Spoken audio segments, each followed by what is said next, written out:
നമസ്കാരം. പുലർകാലത്തിലേക്ക് ഹാർദമായ സ്വാഗതം.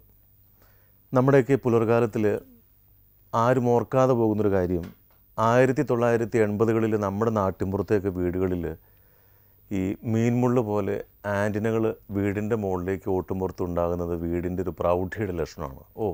ഇവർ ആൻറ്റിനയൊക്കെ വാങ്ങിച്ചു. അതായിരുന്നു നമ്മുടെ ഒരു മിനി സ്ക്രീനിൻ്റെ ദൃശ്യക്കാഴ്ച ദൂരദർശൻ ആദ്യമായിട്ട് സമ്മാനിച്ച അനുഭവം. പക്ഷേ നമ്മളെല്ലാ പ്രേക്ഷകരും ആദ്യമായി ടി വിയിലൂടെ കണ്ടതും ഒരു നല്ല കാര്യമായിരുന്നില്ല. ഇന്ദിരാഗാന്ധിയുടെ മരണവുമായി ബന്ധപ്പെട്ട കാലത്തായിരുന്നു നമ്മുടെ നാട്ടിലെവിടെയെങ്കിലും ഒരു പോർട്ടബിൾ ടി വി അന്ന് വന്നിരുന്നത്. കാലം മാറി. യൂട്യൂബ് പോലെയുള്ള, ഫേസ്ബുക്ക് പോലെയുള്ള, വാട്സാപ്പ് പോലെയുള്ള മീഡിയ ടെക്നോളജി മാറിയതോടുകൂടി എവിടെയും എപ്പോഴും ദൃശ്യവിരുന്ന് നമുക്ക് ഇന്ന് ഭാഗ്യത്തിന് ലഭിക്കുന്നു. എന്നാൽ ഇതേ മിനി സ്ക്രീൻ തന്നെ അന്ന് താരങ്ങളാക്കിയ നിരവധി പേർ വാർത്തയുടെ രംഗത്തുണ്ട്, അഭിനയ രംഗത്തുണ്ട്, നിരവധി പേരുണ്ട്. എത്രയൊക്കെ കഴിഞ്ഞാൽ ശരി, ഒരു കൊച്ചു സ്ക്വയർ സ്ക്രീനിൻ്റെ ഉള്ളിൽ കൂടി നോക്കുന്ന സമയത്താണ് പിന്നീട് വലിയ സ്ക്രീനിലേക്ക്, ഈ കാണുന്ന പോലെ തന്നെയുള്ള ഒരു സ്ക്രീനിലേക്ക് ഒരു വളർച്ച കാണാൻ സാധിക്കുക. അല്ലെങ്കിൽ അപ്പോഴും ആ മനസ്സ് അതേപടി നിലനിർത്തുക. എത്രയോ താരങ്ങൾ ഇതിനെക്കുറിച്ച് ആലോചിക്കാനായിട്ട് കഴിയുന്നുണ്ട്. അല്ലെങ്കിൽ അവരോട് നിൽക്കുന്ന പ്ലാറ്റ്ഫോമിൻ്റെ പശ്ചാത്തലത്തിൽ നിന്നുകൊണ്ട് ഒരു യഥാർത്ഥ കലാകാരൻ്റെ മനസ്സ് ഒരു പുലർകാലത്തിൽ ഞാൻ എന്തൊക്കെയായിരുന്നു, ഇപ്പോൾ ഞാൻ എവിടെയാണ്. പ്രിയപ്പെട്ട പ്രേക്ഷകർക്ക് തീർച്ചയായിട്ടും സന്തോഷം പകരുന്നു. മാത്രമല്ല, ഇത് ഡിസംബർ ജനുവരി മാസക്കാലമാണ്. കഴിഞ്ഞുപോയ ഡിസംബർ ജനുവരി മാസക്കാലത്ത് നമ്മളേറെ അത്ര കണ്ട് വെറുത്ത ഒരു വ്യക്തി, ആ വ്യക്തി ഇന്ന് പുലർകാലത്തിൽ അതിഥിയായിട്ട് എത്തിയിരിക്കുന്നു. എന്നാൽ അദ്ദേഹത്തെ വെറുക്കാനുള്ള കാരണങ്ങൾ പലതാണ്. ഉണ്ട കണ്ണുകളും, അതേപോലെ വളരെ ക്രൂരത എന്ന് പറഞ്ഞാൽ ഇതിനപ്പുറം വേറൊരു പേരായില്ല. അതേപോലെ തന്നെയുള്ള ഒരു കഥാപാത്രത്തിൻ്റേതായ ഒരു ചേഞ്ച് ഓവർ ഒരു ആർട്ടിസ്റ്റിന് എത്ര കണ്ടത് മനോഹരമാക്കാൻ സാധിക്കുന്നു. എന്നാൽ ആ ആർട്ടിസ്റ്റിനെ മേലെങ്കിൽ മാറ്റിവെച്ചാലോ, നമ്മളെപ്പോലെ സാധാരണക്കാരനായ ഒരു വ്യക്തി. ദൃശ്യം എന്ന സിനിമയാണ് കഴിഞ്ഞുപോയ ഇതേപോലെയുള്ള ഒരു ഫെസ്റ്റിവൽ സീസണിൽ ഏറെ ചർച്ചാ വിഷയമായത്. ആ ദൃശ്യം എന്ന സിനിമയിലെ ക്രൂരനെ, വൃത്തികെട്ട ആ ഒരു ക്യാരക്ടറിനെ, അത് പറയുമ്പോൾ തീർച്ചയായിട്ടും ഞാൻ ആ സിനിമയുടെ മുമ്പിലാണ് ഇരിക്കുന്നത്. പക്ഷേ ഇന്ന് ഞാൻ ആ വലിയൊരു ആർട്ടിസ്റ്റിനൊപ്പം, നല്ലൊരു കലാകാരനൊപ്പം പ്രിയപ്പെട്ട പ്രേക്ഷകർക്ക് ഇതേപോലെ പുലർകാലത്തിൽ ഇരിക്കാനും കഴിയുന്നു എന്നുള്ളത് വളരെയധികം ചാരിതാർത്ഥ്യമുണ്ട്, അഭിമാനമുണ്ട്.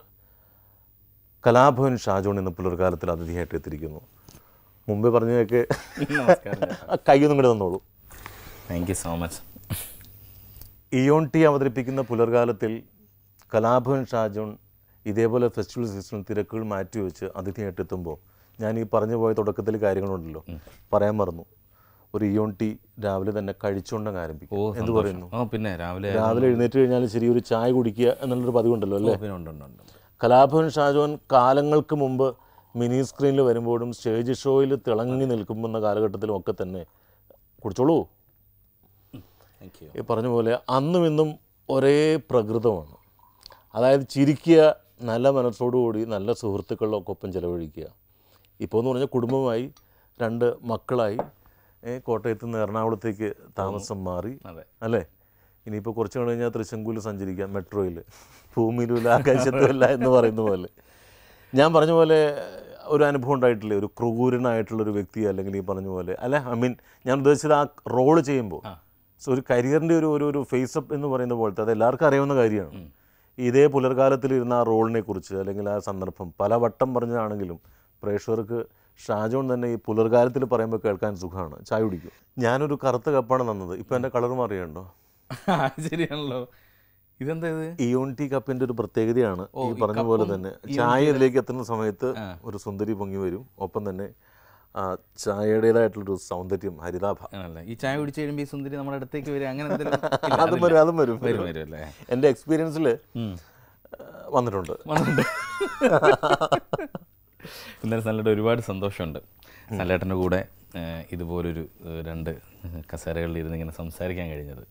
കാരണം ഞാനൊക്കെ ടെലിവിഷനിൽ നമ്മൾ ഈ മിമിക്രി പരിപാടിയൊക്കെ ആയിട്ട് വന്നു തുടങ്ങിയ സമയത്ത് ഞങ്ങളെല്ലാം ഒരുപാട് ബഹുമാനത്തോടെ നോക്കിക്കണ്ട ഒരാളാണ് സല്ലേട്ടൻ. കാരണം ഞാൻ ഇരുത്തിക്കൊണ്ട് പറയുന്നതല്ല, അവതരണത്തിൻ്റെ ഒരു വളരെ മറ്റേത് നമ്മൾ അതിന് മുൻപ് വരെ കണ്ടിട്ടുള്ളതിനകത്ത് കുറച്ച് മസിൽ പിടിച്ച് ഒക്കെയുള്ളൊരു സംസാരം, അല്ലെങ്കിൽ കാണാതെ പഠിച്ചിട്ട് പറയുന്നതാണെന്ന് നമുക്ക് മനസ്സിലാവുന്ന രീതിയിലുള്ളൊരു അവതരണവും അതിൽ നിന്നൊക്കെ മാറിയിട്ട് വളരെ കാഷ്വലായിട്ട്, എന്നാൽ ഒരു തപ്പലുമില്ല, ഒക്കെ ആയിട്ട് നല്ല ശബ്ദമൊക്കെ ആയിട്ട് വന്ന സനലേട്ടൻ ഞങ്ങളുടെ മിമിക്രിക്കാരുടെ എല്ലാ ഇടയിൽ ഒരുപാട് ചർച്ചാ വിഷയമായിട്ടുള്ള ഒരാളാണ് ചേട്ടൻ. അപ്പോൾ ചേട്ടൻ്റെ ഒപ്പം ഈ പുതുവർഷത്തിൽ ഇങ്ങനെ ഒന്ന് ഇരുന്ന് സംസാരിക്കാൻ കഴിഞ്ഞ ഒരുപാട് സന്തോഷം. ഇനി നമുക്ക് ദൃശ്യത്തിലോട്ട് വരാം. ദൃശ്യത്തിലോട്ട് വരുമ്പം ആദ്യം ഒരു ഇൻസിഡൻ്റാണ് എനിക്ക് പറയാനുള്ളത്. ഞങ്ങൾ ട്രിവാൻഡ്രത്ത് നമ്മുടെ സുരാജ് ഹീറോ എന്നൊരു സിനിമ ചെയ്തുകൊണ്ടിരിക്കുകയായിരുന്നു. അപ്പോൾ ആ സമയത്ത് ഷൂട്ട് നടന്നുവരുമ്പോൾ തൊട്ടപ്പുറത്ത് വീട്ടിൽ ഒരു ചേട്ടൻ വന്നിട്ട് പറഞ്ഞു, ഷാജോൺ എന്തുണ്ട് വിശേഷം? ദൃശ്യം കണ്ടിരുന്നു കേട്ടോ, കൊള്ളാം.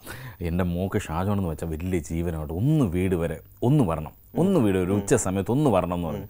ഞാൻ ചേട്ടാ ഇവിടെ ഷൂട്ടിംഗ് നടക്കണം, എന്തായാലും കുഴപ്പമില്ല, അവളെ കാണാതെ പോകരുത്, ഞാൻ അവളോട് പറഞ്ഞു ഷാജോൺ ഇവിടെ ഉണ്ടെന്ന്. അതുകൊണ്ട് ഉച്ച സമയത്ത് ഊണിൻ്റെ സമയത്ത് ഒന്ന് വീട് വരെ വന്നിട്ട് ഒന്ന് കയറിയിട്ട് എൻ്റെ കൊച്ചിനൊന്ന് കണ്ടിട്ട് പൊയ്ക്കോ എന്ന് പറയും. ഞാൻ ചേട്ടാ ശ്രമിക്കുക എന്നൊക്കെ പറഞ്ഞിരുന്നപ്പോൾ സുരാജനോട് പറഞ്ഞു, നോബിയുണ്ട്, നമ്മുടെ മറ്റേ നോബിയുണ്ട്. അപ്പം സുരാജ് പറഞ്ഞാൽ ഒന്ന് ചെല്ലടാ, അവരൊന്നും ഇത്രമായിട്ട് പറഞ്ഞല്ലേ, നമ്മളെടാ ഈ ഷൂട്ട് നടക്കുകയല്ലേ, ഇന്ന് വൈകിട്ടാണ് ഇത് തീർത്തിട്ട് നമുക്ക് ഇവിടുന്ന് പോകാൻ, കുഴപ്പമില്ല നമുക്ക് ഉച്ചയാകുമ്പോൾ പോകാമെന്ന് പറഞ്ഞിട്ട് ഉച്ചയാകുമ്പോൾ ഞങ്ങൾ തൊട്ടപ്പുറത്ത് വീടാണ്.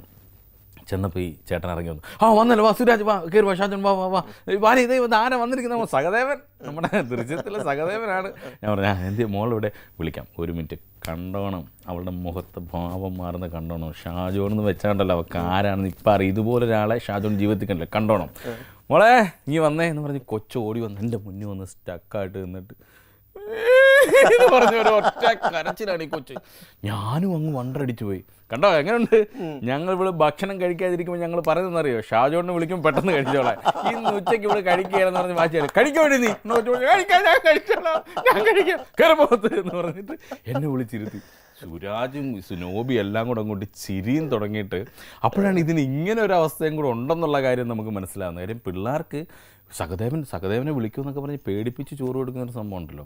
പിന്നെ സനലേട്ടാ നമുക്കൊരു പ്ലസ് പോയിൻ്റ് കിട്ടി, നമ്മളൊരു മിമിക്രിക്കാരനായതുകൊണ്ടാണ് കൂടുതലും ആൾക്കാരും ഈ ചേച്ചിമാരൊക്കെ പെണ്ണുങ്ങളൊക്കെ കാണുമ്പോൾ പറയുന്നത്, ഷാണ് ഞങ്ങൾക്ക് ഒരുപാട് ദേഷ്യം ഉണ്ടായിരുന്നു, പിന്നെ കുഴപ്പമില്ല, നമ്മളവരെ അതിനു മുമ്പ് ഒരുപാട് ചിരിപ്പിക്കാൻ ശ്രമിച്ചിട്ടുള്ളതുകൊണ്ട് ആ ഒരു ഇതവർക്ക് അവരുടെ മനസ്സിലുള്ളതുകൊണ്ടായിരിക്കാം അപ്പം അങ്ങനെ വലുതായിട്ട് ഇങ്ങനെ കുഴപ്പമില്ല. പിന്നെ അതിനുശേഷം നമ്മൾ വന്നതൊക്കെ റിംഗ് മാസ്റ്റർ കോമഡി വേഷങ്ങളായിരുന്നു. ഇപ്പോൾ വന്നുകൊണ്ടിരിക്കുന്ന റിലീസ് ചെയ്യുന്ന സിനിമകളൊക്കെ അത്തരം സിനിമകളൊക്കെ ആയതുകൊണ്ട് പ്രേക്ഷകർക്കിടയിൽ അങ്ങനെ വലിയൊരു, പക്ഷേ സിനിമ ഉണ്ടാക്കിയൊരു ചേഞ്ച് ഭയങ്കരമാണ് കേട്ടോ, അത് പറയാതിരിക്കാൻ പറ്റില്ല. ജീവിതത്തിൽ തീർച്ചയായിട്ടും. എന്തൊക്കെയാണ് നോട്ടബിളായിട്ടുള്ള ചേഞ്ചസ്?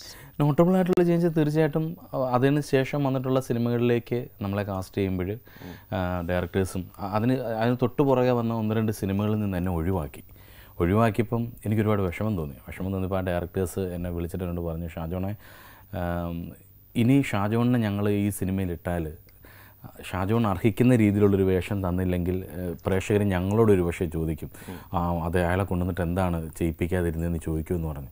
അപ്പോഴും എനിക്ക് മനസ്സിലാകുന്നില്ല എന്താണ് അങ്ങനെ, നമുക്ക് സിനിമ ചെയ്യാമെന്നുള്ളതാണ് തന്നെയാണല്ലോ. അപ്പം ഒരു ദിവസം മമ്മൂക്ക വിളിച്ചിട്ട് എന്നോട് പറഞ്ഞു, അതിൽ സങ്കടപ്പെടേണ്ട, ഒരു നല്ല കാര്യമാണത്, കാരണം നല്ല വേഷങ്ങൾ ചെയ്യാം, എന്നാലും നമുക്ക് ഒരുപാട് നാൾ സിനിമയിൽ നിൽക്കാൻ പറ്റുള്ളൂ. അപ്പം അങ്ങനെ കാര്യങ്ങളൊന്നും ഓർത്ത് ടെൻഷൻ അടിക്കേണ്ട, നല്ല വേഷങ്ങൾ വരും, നിനക്ക് അതിനുള്ളൊരു ഇതുണ്ടെന്ന് ദൈവാനുഗ്രഹിച്ച് തെളിയിക്കാൻ പറ്റിയിട്ടുണ്ടല്ലോ, അതുകൊണ്ട് ടെൻഷൻ അടിക്കേണ്ട, നല്ല വേഷങ്ങൾ വരുമെന്നൊക്കെ പറഞ്ഞു. അപ്പോൾ അതിനനുസരിച്ചുള്ള നല്ല വേഷങ്ങളും നല്ല കമ്പനികളും നല്ല ഡയറക്ടേഴ്സിൻ്റെ കൂടെ വർക്ക് ചെയ്യാൻ പറ്റുക, നല്ല ആക്ടേഴ്സിനൊപ്പം നിൽക്കാൻ പറ്റുക, അവരുടെ ഇടയിലേക്ക് നമ്മൾ ചെല്ലുമ്പോൾ ഒരു സ്പേസ് നമുക്ക് ഉണ്ടാവുക എന്ന് പറയുന്നുണ്ടല്ലോ, അത് ഓട്ടോമാറ്റിക്കായിട്ട് വന്നു ചേർന്നതാണ്. അപ്പോൾ അതിന് ഒരുപാട് തവണ ഞാൻ നന്ദി പറഞ്ഞാണ് ജിത്തു ജോസഫ് എന്ന ഫിലിം മേക്കറിനോട്, എൻ്റെ സുഹൃത്തിനോട് ഒരിക്കൽ കൂടി ഈ ജീവൻ ടി വിയിലൂടെ ഞാൻ ഒരു താങ്ക്സ് ഇവിടെ ജിത്തു ബായിക്ക് പറയുകയാണ്. ഇപ്പോൾ എല്ലാ പ്രേക്ഷകരുടെയും അഭിനന്ദനങ്ങൾ ജിത്തു ജോസഫിന്.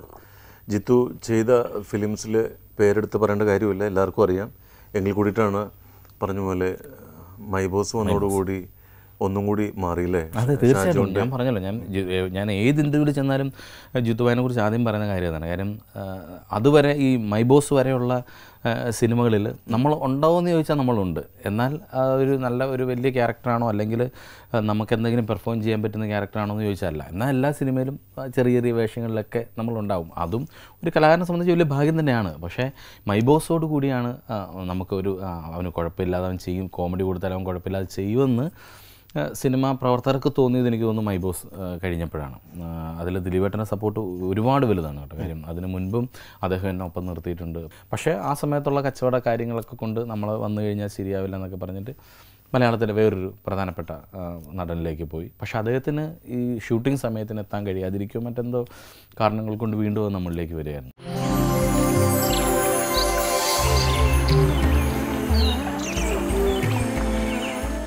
പിന്നെ എന്തൊക്കെയാണ് ഷാജോൺ സഹദേവനായിട്ട് മാറാനുള്ള ഒരു പ്രിപ്പറേഷൻ, മെൻ്റൽ പ്രിപ്പറേഷൻ വേണമല്ലോ ഇത്.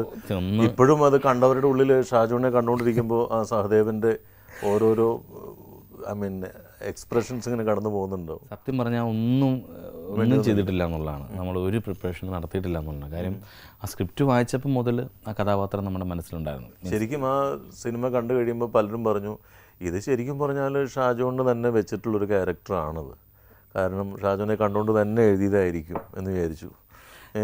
ഈ പറയുന്ന പോലെ സ്ഥലമായിട്ട് ഇതെല്ലാം ദൈവാനുഗ്രഹത്താൽ ഒത്തു വരുന്നതാണെന്ന് വേണമെങ്കിൽ പറയാം. മുൻപ് ചെയ്ത കോമഡി ക്യാരക്ടേഴ്സ്, പിന്നെ സ്റ്റേജിൽ സജീവമായിരുന്നൊരു കാലഘട്ടം, ഇപ്പോഴും സജീവമാണ്. പക്ഷേ ഒരു പ്രോംപ്റ്റിങ്ങിൻ്റെ പശ്ചാത്തലത്തിൽ നിന്ന് ലൈവിലേക്ക് പോകുമ്പോൾ ആ ഒരു ചേഞ്ച് ഇപ്പോൾ ഫീൽ ചെയ്യുന്നുണ്ടോ? തീർച്ചയായിട്ടും ഒരു സംശയമില്ലാത്ത കാര്യമാണ്. നമ്മൾ ഈ പറഞ്ഞ പോലെ തന്നെ വലിയ മാറ്റം തന്നെയാണ് ഇതൊക്കെ. നമ്മൾ ഒരു മിമിക്രിക്കാരനായിരുന്നപ്പോൾ മിമിക്രി തന്നെയാണ് എല്ലാത്തിനും. നമുക്ക് ജനങ്ങൾക്ക് നമ്മളോട് ബേസിക്കലി ഒരു ഇഷ്ടമുണ്ടെന്ന് നമുക്ക് തോന്നിയിട്ടുണ്ട്. കാരണം ഞാൻ ആദ്യം പറഞ്ഞതുപോലെ നമ്മൾ ടി വിയിലൂടെ ആണെങ്കിലും അല്ലെങ്കിൽ ഒരു 5 വർഷക്കാലം കലാഭവനിലൂടെ ആണെങ്കിലും ഒക്കെ നമ്മളവരെ ചിരിപ്പിക്കാൻ നോക്കിയതുകൊണ്ട് അവരിൽ ഒരാളായിട്ടാണ് നമ്മളെ അവർ കാണുന്നത്. നമ്മൾ ചിലപ്പം ചില ചേച്ചിമാരൊക്കെ വന്നിട്ട് എടാ എന്നൊക്കെ പെട്ടെന്ന് വിളിക്കും. എടാ എന്നാ ഉണ്ട് എന്നൊക്കെ ചോദിക്കുമ്പോൾ നമ്മൾ ഇതിനു മുമ്പ് നമ്മൾ ഇവരെ കണ്ടിട്ടുണ്ടോ, നമ്മൾ മറന്നതാണോ എന്നൊക്കെ ചോദിക്കും. അത് കഴിഞ്ഞിട്ടാണ് അവരും റിയലൈസ് ചെയ്തിട്ട് അവർ പറയും ഞങ്ങളുടെ വിചാരം ഷാജോനൊക്കെ നമ്മുടെ അടുത്ത ആരോ ആണെന്നുള്ള കേട്ടോ, അതുകൊണ്ടായിട്ടോ അങ്ങനെ വിളിച്ചു പോയത്, സോറി. ഞാൻ പറഞ്ഞതിൽ കുഴപ്പമില്ല ചേച്ചി, കുഴപ്പമില്ല, അങ്ങനെയൊക്കെ കേൾക്കാൻ തന്നെയാണ് സന്തോഷം. അപ്പോൾ ആ ഒരു ഇതൊക്കെ ഉണ്ടാക്കുന്നത് തീർച്ചയായും മിമിക്രി എന്ന് പറയുന്ന ആ ഒരു കാര്യങ്ങൾ തന്നെയാണ്. ഇത്രയും കാലത്തെ ഒരു എക്സ്പീരിയൻസ്, മിനി സ്ക്രീൻ, അതിനുശേഷം ഇപ്പോൾ വലിയ സ്ക്രീൻ, ഇപ്പോൾ ഒരു പ്രൊഫഷണൽ താരമായിട്ട് തന്നെ ജനങ്ങളുടെ ഇടയിലേക്ക് എത്തുന്നു. എന്നാൽ ഒരു മാറ്റവും സംഭവിക്കാതെ ജീവിക്കാൻ പറ്റുന്നു. അതാണ് ഏറ്റവും വലിയ കാര്യം. കാരണം പലർക്കും പറ്റാതെ പോകുന്ന കാര്യങ്ങളും അതാണ്. ഒരു മാസ്മരിക വലയത്തിലേക്ക് അങ്ങ് എത്തിപ്പെട്ടു പോയി കഴിഞ്ഞാൽ പിന്നെ തിരിച്ചൊരു നോട്ടം അസാധ്യമായിരിക്കും. അതുകൊണ്ടാണ് ഇംഗ്ലീഷിൽ പറയുന്നത് പാസ്റ്റ് ഈസ് പാസ്റ്റ് എന്ന് പറയുന്ന പോലെ. കഴിഞ്ഞത് കഴിഞ്ഞു എന്ന് പറഞ്ഞ് മറക്കാൻ ഷാജോന് പറ്റാത്തതാണ് ഷാജോൻ എന്നൊരു ആർട്ടിസ്റ്റിൻ്റെതായിട്ടുള്ളൊരു പ്ലസ് പോയിൻ്റായിട്ട് പലർക്കും തോന്നിയിട്ടുള്ളത്. എനിക്കും പ്രേക്ഷകർക്കും തോന്നും. അതാണല്ലോ ഇങ്ങനെ ഇരുന്ന് പറയാൻ തോന്നുന്നത്. എങ്ങനെയൊക്കെയാണ് ഒരു ദിവസത്തിൻ്റെ ഇപ്പോഴത്തെ ഒരു ചിത്രം എന്ന് പറഞ്ഞാൽ? തിരക്ക്, ഇപ്പോൾ കസിൻ എന്ന ചിത്രം ഇറങ്ങുന്നു, പുതിയ പടങ്ങൾ വരുന്നു. അപ്പോൾ ഈ കാസ്റ്റിംഗ് അല്ലെങ്കിൽ ഈ സെലക്ഷൻ ഇങ്ങനെയുള്ള പല പല കാര്യങ്ങളിലും ശ്രദ്ധ ചെലുത്താറുണ്ടോ? ഇപ്പോൾ സത്യം പറഞ്ഞാൽ ദൃശ്യത്തിന് ശേഷം നമ്മൾ ചെറുതായിട്ടൊന്ന് നോക്കിയിട്ടൊക്കെയാണ് ചെയ്യുന്നത് ഒരുപാട്. പക്ഷേ അങ്ങനെ എനിക്ക് തോന്നുന്നത് നമ്മളങ്ങനെ ഒരുപാട് സെലക്റ്റീവ് ആവാതിരിക്കുന്നത് തന്നെയാണ് നല്ലതെന്ന് എനിക്ക് തോന്നുന്നത് കേട്ടോ. കാര്യം നല്ലതെന്ന് ഏതെങ്കിലും ഒരു രീതിയിൽ തോന്നുന്ന സിനിമകൾ ചെയ്യാന്നുള്ളതാണ് എൻ്റെ ഏതെങ്കിലും ഒരു പോർഷനിൽ അതിലൊരു ഒരു പോസിറ്റീവ് എനർജി ഉണ്ട് അല്ലെങ്കിൽ അതൊരു പ്ലസ് ആണെന്ന് തോന്നിക്കഴിഞ്ഞാൽ. ഞാൻ ചെയ്ത ചില സിനിമകൾ, ഈ അടുത്ത് വന്ന ചില സിനിമകളൊക്കെ മോശമായിട്ടുള്ള സിനിമകളും ഉണ്ട്. പക്ഷേ അതിൽ ഏതെങ്കിലും ഒരു ഏരിയ നമ്മൾ നോക്കുകയാണെങ്കിൽ നമുക്ക് അതിലൊരു പോസിറ്റീവ് എനർജി നമുക്ക് തോന്നും. ഒന്നെങ്കിൽ റൈറ്ററിൻ്റെ ഒരു കഴിവുണ്ടായിരിക്കും, അല്ലെങ്കിൽ ഡയറക്ടർ, അല്ലെങ്കിൽ അതിൻ്റെ പ്രൊഡ്യൂസർ, അല്ലെങ്കിൽ അതിൻ്റെ മൊത്തത്തിലുള്ള സബ്ജക്റ്റ്, എന്തെങ്കിലുമൊക്കെ ഒരു കാര്യത്തിലൊരു പോസിറ്റീവ് എനർജി നമുക്ക് തോന്നും. അതുകൊണ്ടായിരിക്കാം ചെയ്യുന്നത്. പക്ഷേ പലപ്പോഴും ചില സിനിമകൾ പരാജയപ്പെട്ടു പോകുന്നുണ്ട്. അത് നമ്മുടെ കുറ്റമല്ലേ. പക്ഷേ നമ്മൾ ചെയ്യുന്ന എല്ലാ സിനിമകളും നന്നായിട്ട് ചെയ്യാൻ തന്നെയാണ് നമ്മുടെ ഒരു വിചാരം. ഏറ്റവും ഇഷ്ടപ്പെട്ട അതിലെ ഡയലോഗ് ഏതായിരുന്നു ദൃശ്യത്തിലെ? എനിക്ക് ഏറ്റവും ഇഷ്ടപ്പെട്ട തീർച്ചയായിട്ടും നമ്മുടെ എസ്തറിനെ ചോദ്യം ചെയ്യുന്ന ആ പോർഷൻ ഉണ്ടല്ലോ, അത് തന്നെയായിരുന്നു. അന്ന് വന്നിട്ട് ഇങ്ങനെ തിരിഞ്ഞു നോക്കി വന്നിട്ട് എസ്തറിൻ്റെ അടുത്ത് വന്നിട്ട് പറയുമല്ലോ, അത് അങ്ങനെ ചോദിച്ചു കഴിഞ്ഞാൽ ഇങ്ങനെ ഇങ്ങനെ നമ്മൾ ഈ കൊച്ചിൻ്റെ ഒരു ശ്വാസം നമ്മൾ ആ സമയത്താണ് കേൾക്കുന്നത്. ഈ മൂത്ത കൊച്ചിനെയും കൂടെ തല്ലിയിട്ടിട്ട് അത് കഴിയുമ്പോഴാണ് പുറകിൽ ആ കൊച്ചിൻ നിൽപ്പുണ്ടല്ലോ എന്ന് നമുക്ക് തോന്നുന്നത്. നമ്മളൊന്ന് ആലോചിച്ചിട്ട് ഇനി ആ കൊച്ചിനൊന്ന് പിടിക്കാമെന്ന് പറഞ്ഞിട്ട് അവക്കിട്ട് തിരിഞ്ഞ് നോക്കിയിട്ട് പിന്നെ അവളുടെ നേരെ ചെന്നിട്ട് ഇങ്ങനെ കുരിഞ്ഞ് നിന്നിട്ട് അവളോട് പറയുന്നുണ്ട്, നിനക്കറിയാവുന്ന സത്യങ്ങളൊക്കെ നീ പറഞ്ഞു, അല്ലെങ്കിൽ നിൻ്റെ അച്ഛനെ ഞാൻ അവളിട്ട് തല്ലിക്കൊല്ലും എന്നൊക്കെ പറഞ്ഞിട്ട് എന്ന് പറഞ്ഞിട്ട് വളരെ സൈലൻ്റായിട്ട് ഈ കൊച്ചിന് മാത്രം കേൾക്കാവുന്ന രീതിയിൽ പറഞ്ഞിട്ട് പറയടി എന്ന് പറഞ്ഞിട്ട് ഒരു കൊച്ചിൻ്റെ ഒരു ഞെട്ടലും കാര്യങ്ങളൊക്കെ ഉണ്ടല്ലോ. ആ ഒരു ഇതെനിക്ക് ഒരുപാട് ഇഷ്ടപ്പെട്ടതാണ്. അപ്പം എനിക്ക് പേടി ഈ കൊച്ചിനിട്ട് അങ്ങനെ അടി കൊള്ളുമോ എന്നൊക്കെ ഉള്ളത്. ഒന്നാമത്തെ കാര്യം, നമുക്ക് ഫൈറ്റ് ചെയ്ത് യാതൊരു എക്സ്പീരിയൻസും ഇല്ല. പിന്നെ അടിക്കേണ്ട ചവിട്ടുന്നതൊക്കെ ലാലേട്ടനെ എങ്ങാനും ദേഹത്ത് കൊള്ളുമോ എന്നുള്ളൊരു പേടി വേറെ. അപ്പോൾ ആ സമയത്തൊക്കെ ലാലേട്ടൻ തന്നൊരു എന്താ പറയുക, നമ്മളൊരു നല്ലൊരു സേഫ് സോണിൽ നിർത്താന്നൊക്കെ പറയുന്നത്. അത് ലാലേട്ടൻ അറിയാം എനിക്ക് ഉള്ളിൽ നല്ല പേടിയുണ്ടെന്ന്. അതുകൊണ്ട് ഓരോ ഷൂട്ട് കഴിയുമ്പോഴും മോനെ ഇങ്ങനെ വന്ന മോനെ നമ്മളെ മറ്റേ കഥയുണ്ടല്ലോ മോനെ എന്നിട്ട് വേറെ കഥകളൊക്കെ പറഞ്ഞ് നമ്മളൊന്ന് മൂടൊന്ന് മാറ്റി നമ്മളൊന്ന് ചിരിച്ചു വന്നിട്ട് ഓക്കെ ഇനി അടുത്ത്. അപ്പോൾ ഒന്നത് ഫൈറ്റ് മാസ്റ്റർ ഇല്ല. അപ്പോൾ ജിത്തുവായി പറഞ്ഞുകൊണ്ട് ഫൈറ്റ് മാസ്റ്റർ ഉണ്ടെങ്കിൽ അത് മെക്കാനിക്കലായി നമ്മൾ ഇടിക്കുന്നൊക്കെ ഓരോ. അപ്പോൾ അത് വേണ്ട. ഒരു സാധാരണ ഒരു പോലീസ് സ്റ്റേഷനിൽ എങ്ങനെയായിരിക്കും ഒരു കള്ളനെ ചോദ്യം ചെയ്ത് തല്ലുന്നത്, അതുപോലെ അങ്ങ് ഇടിച്ചോളുക. അപ്പം സുജിത്താണ് ക്യാമറ. സുജിത്ത് പറഞ്ഞാൽ ഞാൻ ക്യാമറ ആയിട്ട് ഫോളോ ചെയ്തോളാം, നിങ്ങൾ എങ്ങനെയാണെന്ന് വെച്ച് തല്ലിക്കോളാൻ പറഞ്ഞപ്പോൾ അങ്ങനെയും കൂടെ പറഞ്ഞപ്പോൾ നമുക്ക് പേടിയായി. ഒന്ന് കമ്പോസ് ചെയ്യണമെന്നുണ്ടെങ്കിൽ നമുക്കറിയാം ഇവിടെ ഇടി ഇങ്ങനെ ഇടി എന്നൊക്കെ അറിയാം. ഇത് അങ്ങനൊന്നും ഇല്ലല്ലോ. ലാട്ടൻ മോനെ ധൈര്യമായിട്ട് ചവിട്ടും, മോനെ നീ ആദ്യം ഇവിടെ ചവിട്ടി കഴിയുമ്പോൾ ചേട്ടൻ ഇങ്ങനെ പോകും, അപ്പോൾ മോനെ ഇവിടെ ഒരു അടി അടിക്കുക, അപ്പോൾ ചേട്ടൻ ഇങ്ങനെ കറങ്ങി വരും എന്നൊക്കെ പറഞ്ഞിട്ട് ലാലേട്ടൻ തന്നെ പറയുക. ദൈവം അനുഗ്രഹത്തിന് ഒക്കെ റെഡിയായിട്ട് വന്നു. ഞാനാണെങ്കിൽ ഇങ്ങനെ പയ്യെ ചവിട്ടുമ്പോഴേ മോനെ ചവിട്ടറാ, ഇവിടെ ചവിട്ടും, ആ പാട് ഇവിടെ വരണം, എന്നാലേ അത് ഫീൽ ചെയ്യുള്ളൂ, നീ ചവിട്ട് എന്ന് പറഞ്ഞിട്ട് നമുക്കാണ് ഇത് കിടക്കുന്ന ആരാണെന്ന് നമുക്കറിയാലോ എന്ന് ഇങ്ങനെ ഉള്ളിൽ ഇങ്ങനെ പറയുന്നുണ്ട്. അതൊട്ട് പുറത്ത് കാണിക്കാനും പറ്റുകയില്ല. പിന്നെ ലാലേട്ടൻ തന്നെ ഒക്കെ പറഞ്ഞു തന്ന് അതൊക്കെ അങ്ങ് നന്നായി വന്നു എന്നുള്ളതാണ്. എന്തായാലും ഗംഭീരമായി ഷാജോൺ. അതിപ്പോൾ പ്രേക്ഷകർക്കത് ഷാജോൺ തന്നെ പറയുമ്പോഴാണ് ആ ഒരു സുഖം ശരിക്കും കിട്ടുക. ഷാജോൺ ഇപ്പോൾ ആലോചിക്കുമ്പോൾ പണ്ട് കാലത്തൊക്കെ പ്രോഗ്രാം പോവില്ലേ, അങ്ങനെയുള്ള രസകരമായിട്ടുള്ള ഓർമ്മയുണ്ടാവില്ലേ നാട്ടിൻപുറത്ത് പ്രോഗ്രാം പോകുമ്പോൾ? എന്തായാലും പല പല നാട്ടിൻപുറത്തെ വേദികളിലും ഷാജോനെ കാണുമ്പോഴും ഇതേപോലെ തന്നെയാണ്. എപ്പോഴും ഒരു പോസിറ്റീവ് എനർജിയാണല്ലോ ഷാജോൻ എപ്പോഴും ഹാപ്പിയാണ്. എന്തൊക്കെയാണെന്ന് വെച്ചാൽ ആ പരിമിതികൾക്കുള്ളിൽ നിന്ന് പ്രോഗ്രാം ചെയ്യണോ അന്നത്തെ കാലത്ത്? എന്തൊക്കെയായിരുന്നു അന്നത്തെ കൂട്ടുകെട്ടും അന്നത്തെ? എന്നും നമ്മൾ ആ മിമിക്രി ആയിട്ട് നടന്നൊരു സമയമാണ് ശരിക്കും നമ്മൾ എൻജോയ് ചെയ്ത് നടന്നത്. നമ്മൾ കല്യാണത്തിനൊക്കെ മുൻപല്ലേ, നമുക്ക് ഒന്നിനെക്കുറിച്ച് നമുക്ക് ടെൻഷൻ അടിക്കേണ്ട കാര്യങ്ങളില്ല. നമ്മൾ സുഹൃത്തുക്കളുമായിട്ട് നമ്മൾ പ്രോഗ്രാം ചെയ്യുന്നു. അപ്പം നമ്മളുണ്ടായിരുന്ന ടീമെന്ന് പറഞ്ഞു കഴിഞ്ഞാൽ കലാഭവനായിരുന്നു. അപ്പോൾ കലാഭവന് അതിൻ്റേതായൊരു നിലവാരമുണ്ട്. അപ്പം ഒരു മിമിക്രിക്കാരെന്ന് പറഞ്ഞാൽ അവൻ്റെ ഏറ്റവും വലിയ ആഗ്രഹമായിരിക്കും കലാഭവനിലൊരു സ്റ്റേജിലെങ്കിലും മിമിക്രി ചെയ്യുക എന്നുള്ളത്. അപ്പോൾ ആ ഒരു സമിതിയിലെ ഒരു പ്രധാനപ്പെട്ട ആർട്ടിസ്റ്റ് ആകുക എന്ന് പറയുമ്പം വളരെ സന്തോഷമുണ്ടല്ലോ. അപ്പം പിന്നെ ഗ്രൂപ്പ് എല്ലാം നല്ല ടീമായിരുന്നു അത്. പിന്നെ 2000-ലാണ് ആബേലച്ചനോട് ഒരു വേൾഡ് ടൂറൊക്കെ പോകാൻ പറ്റി. അതൊക്കെ വലിയൊരു ഭാഗ്യമാണ് ചെയ്തത്. ഒരു 10-12 രാജ്യങ്ങളിൽ ഒരു 3-3.5 മാസക്കാലം ഒരു ഫുള്ളൊരു പ്രോഗ്രാമായിട്ട്. വളരെ കർക്കശക്കാരനായിട്ടുള്ള ആബേലച്ചൻ്റെ മുമ്പിൽ അനുസരണയുള്ള ആട്ടുകുട്ടികളായിരുന്നു നിങ്ങൾ? അത് ഞാൻ അത്ര അനുസരണമുള്ള ഒരാളല്ലായിരുന്നു എനിക്ക് തോന്നുന്നു. കാര്യം അച്ഛൻ എപ്പോഴും എന്നെ ഓരോ ചീത്ത പറയാൻ സമയം ഉണ്ടായിരുന്നുള്ളൂ. പക്ഷെ എന്നെ വലിയ ഇഷ്ടമായിരുന്നു എനിക്ക് തോന്നിയിട്ടുണ്ട് അച്ഛനെ.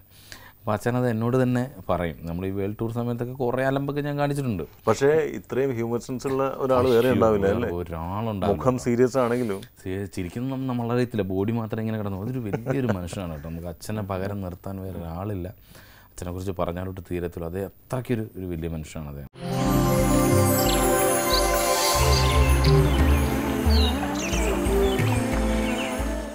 ഇയോൺ ടി പുലർക്കാലം ബ്രേക്കിന് ശേഷം വീണ്ടും ഹാർദമായി ഏവരെയും സ്വാഗതം ചെയ്യുന്നു. സഹദേവൻ അല്ല ഷാജോൺ, കലാഭവൻ ഷാജോൺ നമ്മളോടൊപ്പം രാവിലെ തന്നെ പുലർകാലത്തിൽ പ്രിയപ്പെട്ട പ്രേക്ഷകർക്കൊപ്പം ചെലവഴിക്കാനായിട്ട് എത്തിയിരിക്കുന്നു. ഈ കുറേ നാൾ മിമിക്രി അവതരിപ്പിക്കുന്ന സമയത്ത് കുറേ പേര് ഇമിറ്റേറ്റ് ചെയ്യുകയൊക്കെ ചെയ്തിരുന്നവർക്കൊപ്പമാണ് പിന്നീട് അവരുടെ വീട്ടിലേക്ക് തന്നെ എത്തേണ്ട ഒരു ഭാഗ്യം ദൈവം തന്നത്. അങ്ങനെ വല്ലാതെ നമ്മളെ അതിശയപ്പെടുത്തിയ ആർട്ടിസ്റ്റുകൾക്കൊക്കെ അവരാരൊക്കെയായിരുന്നു? തീർച്ചയായിട്ടും എന്നെ അത്ഭുതപ്പെടുത്തിയിട്ടുള്ളത്, അല്ലെങ്കിൽ എനിക്ക് എല്ലാ മിമിക്രിക്കാരെയും അത്ഭുതപ്പെടുത്തിയിട്ടുള്ളത്, അല്ലെങ്കിൽ ഏതൊരു സാധാരണ മിമിക്രിക്കാരനും നാളെ സിനിമയിലേക്ക് എത്താം, അല്ലെങ്കിൽ നമുക്കൊരു നടനാവാം എന്നൊരു തോന്നലുണ്ടാക്കിയ ഒരു നടൻ കലാഭവൻ മണി എന്ന് പറയുന്ന ആൾ തന്നെയാണ്. കാരണം എൻ്റെ ജീവിതത്തിൽ മണിച്ചേട്ടൻ അറിയാതെ ഒരുപാട് സ്വാധീനം ചെലുത്തിയിട്ടുണ്ട്. മീൻസ് ഒരു പാർട്ടായിട്ടുണ്ട് മണിച്ചേട്ടൻ. കാരണം ഞാൻ മിമിക്രിക്കാർക്കിടയിൽ അത്യാവശ്യം ശ്രദ്ധിക്കപ്പെടുന്നത് മണിച്ചേട്ടൻ്റെ ശബ്ദം അനുകരിച്ചുകൊണ്ടാണ്. ഓഡിയോ കാസറ്റുകൾ, ഒരു സമയത്ത് ഓഡിയോ കാസറ്റൊക്കെ ഭയങ്കര തരംഗമായിരുന്ന സമയത്ത് മണിച്ചേട്ടൻ്റെ ശബ്ദം ആദ്യമായിട്ട് ഓഡിയോ കാസറ്റിന് വേണ്ടി അനുകരിച്ച ഞാനായിരുന്നു. പിന്നീട് കലാഭവനിലേക്ക് ഞാൻ വരുന്നത് മണിച്ചേട്ടനൊക്കെ പോയ ഗ്യാപ്പില്ല. മണിച്ചേട്ടൻ സല്ലാപം കഴിഞ്ഞു, സിനിമയിൽ ഭയങ്കര തിരക്കായപ്പം മണിച്ചേട്ടൻ ഒഴിവായപ്പോൾ മണിച്ചേട്ടൻ്റെ ആ ടീമിലുണ്ടായിരുന്ന എല്ലാവരും അങ്ങോട്ട് മാറി. അപ്പോൾ ആ ഒരു ഗ്യാപ്പിലാണ് ഞാനും എൻ്റെ ചേട്ടനടക്കം പ്രചോദ്, ജയകുമാർ, ഞങ്ങളെല്ലാവരും കലാഭവനിലേക്ക് വരുന്നത്.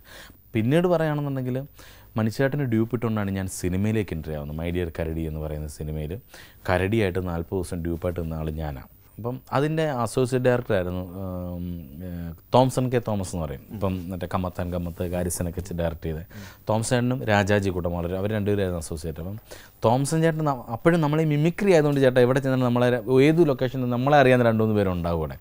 അപ്പോൾ ഈ തോംസൺ ചേട്ടന് നമ്മുടെ ഈ ബുദ്ധിമുട്ടുണ്ട്. തോംസൺ ഇടയ്ക്ക് ഈ ഫാൻ കൊണ്ട് എനിക്ക് പിടിച്ചു തരും മുഖത്ത്. ഒരു ദിവസം ഈ ഫൈറ്റൊക്കെ കഴിഞ്ഞിട്ട് ട്രിവാൻഡ്രത്ത് നല്ല വെയിലുള്ള സമയം. അപ്പോൾ ഈ തോംസൺ ഇത് ഊരിയപ്പോഴും ഞാൻ കരഞ്ഞുകൊണ്ടിരിക്കുക, ഇങ്ങനെ മാസ്കിന് ഇങ്ങനെ വെച്ചിട്ട് കരഞ്ഞുകൊണ്ടിരിക്കുക. അപ്പോൾ തോംസൺ ഇത് ഊരുന്നു. അപ്പോൾ ഞാൻ കണ്ണിങ്ങനെ തുടച്ചിട്ട് തോംസൺ പറഞ്ഞു കുഴപ്പമില്ല എന്നൊക്കെ പറഞ്ഞിട്ട് ഫാനൊക്കെ പിടിച്ചു തരും.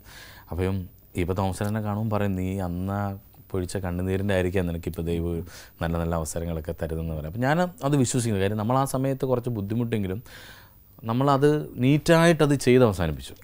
നമ്മൾ പറഞ്ഞ ദിവസങ്ങളെല്ലാം അവിടെ നിന്നു. എന്നാൽ നമുക്കിടയ്ക്ക് പ്രോഗ്രാമിന് പോകാനൊക്കെ അവർ ഹെൽപ്പ് ചെയ്തു കേട്ടോ.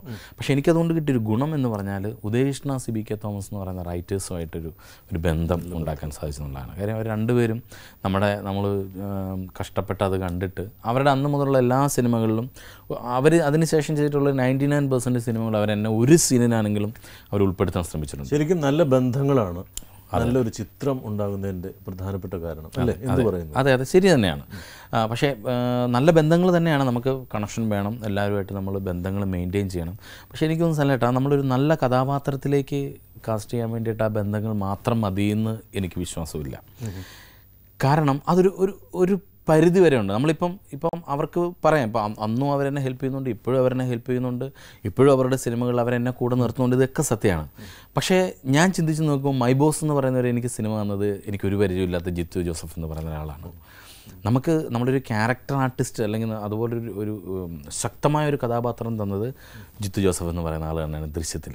എന്നാൽ ഇവർക്കാർക്കും എനിക്ക് വേഷം തരണമെന്ന് ആഗ്രഹമില്ലാത്തവരല്ല. ഈ ഉദയേട്ടനാണെങ്കിലും സിബിച്ചേട്ടനാണെങ്കിലും ജോണി ആൻ്റണി എന്ന് പറയുന്ന ഡയറക്ടറാണ്, ജോണി ചേട്ടനാണെങ്കിലും ഒരുപാട് പേരുണ്ട്, ബെന്നി ചേട്ടൻ, ബെന്നി പി നായരമ്പം, സിന്ധുരാജ്, സിന്ധു ഏട്ടൻ, അങ്ങനെ ഒരുപാട് റൈറ്റേഴ്സും ഒരുപാട് ഡയറക്ടേഴ്സും ഒക്കെ ആയിട്ട് നമുക്ക് നല്ല ബന്ധങ്ങളുണ്ട്. ഇടയ്ക്കിടയ്ക്ക് വിളിക്കുകയും ഇടയ്ക്കിടയ്ക്ക് സംസാരിക്കുകയൊക്കെ ചെയ്യുന്നവരാണ്.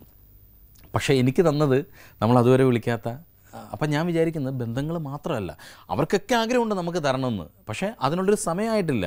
മനസ്സിലായില്ലേ? അപ്പം അങ്ങനൊരു സംഭവം നമുക്ക് തന്ന് ജിത്തു ജോസഫ് എന്ന് പറയുന്ന ഡയറക്ടർ തന്നെയാണ്. അപ്പം ഞാനിപ്പോഴും എല്ലാവരോടും പറയും, നമ്മൾ എല്ലാവരുമായിട്ട് സംസാരിക്കണം, എല്ലാവരുമായിട്ട് ഫോൺ ചെയ്തുകൊണ്ടിരിക്കണം, അവരുമായിട്ട് കണക്ഷൻ ഉണ്ടാക്കിക്കൊണ്ടിരിക്കണം, നമ്മൾ അവസരങ്ങൾ ചോദിച്ചുകൊണ്ടിരിക്കണം എന്ന് കരുതി അങ്ങനെ ചെയ്തുകൊണ്ട് മാത്രമേ നമുക്കൊരു നടനാകാൻ പറ്റുള്ളൂ, അല്ലെങ്കിൽ നല്ലൊരു വേഷം ചെയ്യാൻ പറ്റുന്നുള്ളതാണ്. ഇതൊക്കെ മെയിൻ എന്ന് പറയുന്നത് ദൈവാനുഗ്രഹം തന്നെയാണ്. അതുകൊണ്ട് നന്നായിട്ട് പ്രാർത്ഥിക്കുക. നമ്മൾ എന്ത് ജോലി ചെയ്യുന്നു ആ സമയത്ത് ആ ജോലി നമ്മൾ 100% ആത്മാർത്ഥമായിട്ട് ചെയ്യാൻ നോക്കുക. അതല്ലാതെ ഇവിടെ നിന്നിട്ട് അങ്ങോട്ട് പോയി അല്ലെങ്കിൽ അവിടെ നിന്നിട്ട് ഇങ്ങോട്ട് പോയി അപ്പോൾ ഇതുമില്ല അതുമില്ല അതെല്ലാം കൂടെ അങ്ങോട്ട് കുളവാക്കുന്നൊരവസ്ഥ. അതല്ലാതെ ഒരു ദിവസം നമ്മൾ എന്ത് ജോലി ചെയ്യാനാണോ നമ്മൾ രാവിലെ തീരുമാനിക്കുന്നത്, അവിടെ ഇരിക്കുന്ന സമയം അല്ലെങ്കിൽ ആ ജോലിക്ക് വേണ്ടി നമ്മൾ നിൽക്കുന്ന സമയം അതിനോട് 100% ആത്മാർത്ഥമായിട്ട് ചെയ്യുക എന്ന് പറയുമ്പോൾ അതാണ്. ഇതേപോലെ 100% ആത്മാർത്ഥത പുലർത്തിക്കൊണ്ട് മിമിക്രി, അത് കഴിഞ്ഞാൽ സിനിമ, പിന്നെ മിനി സ്ക്രീൻ പ്രോഗ്രാംസ്, ഈ തിരക്കിനിടയിലൊക്കെ നിരവധി ആരാധകർ ഷാജോണ് ലോകത്തിലെല്ലായിടത്തും ഫോം ചെയ്തു.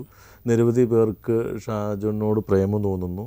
പിന്നെ എങ്ങനെയാണ് ഒരു പ്രണയത്തിൽ മാത്രം ആയിട്ട്? പ്രണയം എന്ന് പറയുന്നത് എനിക്കൊരുപാട് ഇഷ്ടമുള്ള കാര്യം തന്നെയാണ്, പ്രേമം എന്നൊക്കെ പറയുന്നത്. നമ്മൾ കോളേജ് സ്കൂളിൽ പഠിക്കുമ്പോഴും ഒക്കെ പ്രേമത്തിലൊക്കെ മുന്നിലേക്കായിരുന്നു. അതൊക്കെ ഇതൊന്നും പറയേണ്ടത്.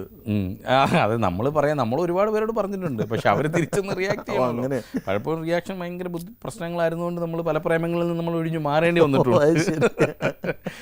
പിന്നീട് ഡിനി എന്ന് പറയുന്ന ഇപ്പോഴത്തെ എൻ്റെ ഭാര്യ, അവളെ ഞാൻ കണ്ടുമുട്ടുന്ന, അവളൊരു ഡാൻസ് ഒക്കെ ചെയ്യുന്ന കുട്ടിയായിരുന്നു. അവൾ തൃശ്ശൂർ മിസ് തൃശ്ശൂരായിട്ട് 2002 മിസ് തൃശ്ശൂരായിരുന്നു. അപ്പം ഞങ്ങളൊരു ഒരു പ്രോഗ്രാമിൽ വെച്ചിട്ടാണ് ഞങ്ങൾ ആദ്യമായിട്ട് പരിചയപ്പെടുന്നത്. അപ്പം കോട്ടയം നസീർക്ക്, അതുപോലെ നവാസ്, ഞങ്ങളെല്ലാവരും കൂടെ കോമഡി കസിൻസ് എന്ന് പറഞ്ഞിട്ട് ഒരു ഷോ ഞങ്ങൾ പോയിരുന്നു 2003 ഞങ്ങൾ പോയത്. അപ്പം ആ ഷോയിൽ ഈ ഡാൻസ് ടീം ഇവരായിരുന്നു. തൃശ്ശൂരിൽ നിന്ന് ഇവരൊരു കൃഷ്ണവേണി ടീച്ചർ എന്ന് പറയുന്ന ടീച്ചറുണ്ട്. അപ്പോൾ ടീച്ചറിൻ്റെ സ്റ്റുഡൻസായിട്ട് ഇവരൊരു 5-6 കുട്ടികളുണ്ട്. ഇവരായിരുന്നു ഡാൻസിന് വേണ്ടി വന്നത്. അപ്പോൾ അന്നാണ് ഞാൻ ഡിനിയെ ആദ്യമായിട്ട്. ഡിനിയ ടീമിലുണ്ടെന്ന് മുൻപേ ഷാജോൺ അറിയാമായിരുന്നു. കാര്യം നമ്മളാണ് അതിൻ്റെ ഫുള്ള് അതിൻ്റെ സ്കിറ്റും കാര്യങ്ങളും ആ പ്രോഗ്രാം കംപ്ലീറ്റ് ഫോം ചെയ്യുന്ന ഞങ്ങൾ മിമിക്രിക്കാരാണല്ലോ. എപ്പോഴും ഏതൊരു ഷോയിലും മിമിക്രിക്കാർക്ക് ഒരു പ്രത്യേക സ്പേസ് ഉണ്ടല്ലോ. അപ്പോഴത്തേക്കൊരു പ്രണയം മർമ്മരം തുടങ്ങിയിട്ടുണ്ടായിരുന്നു? ഇല്ല, അന്ന് തുടങ്ങിയിട്ടില്ല. അപ്പം നമുക്കൊരു പ്രതീക്ഷയില്ല. കാരണം മിസ് തൃശ്ശൂരല്ലേ, അപ്പം നമ്മൾ ആ ഏരിയ നോക്കണ്ടല്ലോ, മനസ്സിലായില്ലേ. അപ്പം പിന്നെ ഈ റിഹേഴ്സൽ ടൈമിലൊന്നും ഇവള് വന്നില്ല. അപ്പം ഞങ്ങൾക്കൊക്കെ ഇവളോടൊരു ദേഷ്യം ഒക്കെ തോന്നി. കാര്യം ഇവള് മാത്രമല്ലാതെ ബാക്കി കുട്ടികളെല്ലാം നമ്മുടെ പ്രാക്ടീസ് ചെയ്യുന്നു, ഇവള് മാത്രം വരുന്നില്ല. ഇവർക്ക് എന്തോ ആഡൊക്കെ ചെയ്യുമായിരുന്നു ആ സമയത്ത്. അപ്പം എന്തോ ആർട്ട് ഫിലിമൊക്കെ ആണെന്ന് പറഞ്ഞൊക്കെ പോയി എന്നൊക്കെ ടീച്ചർ വേണ്ട, ഞങ്ങളെല്ലാം അവിടെ പ്ലാൻ ചെയ്ത് നമ്മൾ മൈൻഡ് ചെയ്യണ്ട, മിസ് തൃശ്ശൂരൊക്കെ ആഡൊക്കെ ആയിരിക്കും, മൈൻഡ് ചെയ്യണ്ടെന്ന് പറഞ്ഞ് ഞാനും നസീറൊക്കെയും നവാസും ഞങ്ങളാരും ഇവള് വന്നിട്ട് ഞങ്ങളാരും മൈൻഡ് ചെയ്യണ്ടെന്നൊക്കെ പറഞ്ഞപ്പോൾ ടീച്ചറുകൊണ്ട് പരി ഇതാണ്ട് ഇനി ഇങ്ങനെയൊക്കെ ഇരിക്കുക. പക്ഷെ ഇവള് പെട്ടെന്ന് ഡാൻസും കാര്യങ്ങളൊക്കെ പഠിച്ചു ഇവള്. അപ്പോൾ ഇവള് വന്നു കഴിഞ്ഞിട്ട് ഇവള് പെട്ടെന്ന് അതെല്ലാം പഠിച്ചെടുക്കാനുള്ളൊരു ഇൻട്രസ്റ്റ് കണ്ടപ്പം ഞങ്ങൾക്കൊക്കെ ഉണ്ടായിരുന്ന ദേഷ്യവും കാര്യങ്ങളൊക്കെ അങ്ങ് പോയി. പിന്നെ അവളുമായിട്ട് നോർമലി എല്ലാവരും നല്ല കമ്പനിയൊക്കെ ആയി, ബാക്കിയുള്ള കുട്ടികളുടെ പോലെ അവളുടെ എല്ലാവരും കമ്പനിയൊക്കെ ആയി. ഞങ്ങൾ ഗൾഫിൽ ചെല്ലുന്നു. അപ്പോൾ ആ സമയത്ത് എനിക്ക് വീട്ടിൽ അമ്മച്ച് കല്യാണമൊക്കെ ആലോചിക്കുന്ന ഒരു ടൈമൊക്കെയാണ്. അപ്പം ഞങ്ങൾ ഒരു സലാല എന്ന് പറയുന്നൊരു സ്ഥലത്തേക്ക് ഇങ്ങനെ ഒരു പ്രോഗ്രാമിന് വേണ്ടി പോവുകയാണ്. ദുബായിൽ നിന്നോ ബഹ്റിൽ നിന്നോ അവിടെ ഇവിടെ നിന്ന് ഒരു സ്ഥലത്ത് നിന്ന് കുറേ ദൂരമുണ്ട് യാത്ര. അപ്പോൾ ഞങ്ങളെല്ലാം ഒരു ബസ്സിലാണ് പോകുന്നത്. ബസ്സിൽ നോർമലി ഞങ്ങൾ ടീമെല്ലാം ഉണ്ടായിരുന്നുകൊണ്ട് ഒരു അടിപൊളി പ്ലഷർ ട്രിപ്പെന്ന് തന്നെ പറയാതെ.